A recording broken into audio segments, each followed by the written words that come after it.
પણ કે તમારા ઘરમાં રૂપિયા ના હોય તો કોઈ બેઠું નહીં બોલાવે, રૂપિયા હશે તો આવો ભાઈ બેહો ભાઈ પારકા બધા પોતાના કરીને ઉસીંગે બેહાડશે.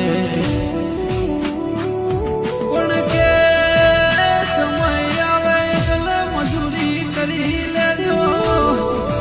આ કાળા કળિયુગમાં રૂપિયા સિવાય કોઈ કોઈની ઇજ્જત કરતું નથી. રૂપિયો હશે તો ઇજ્જત મળશે.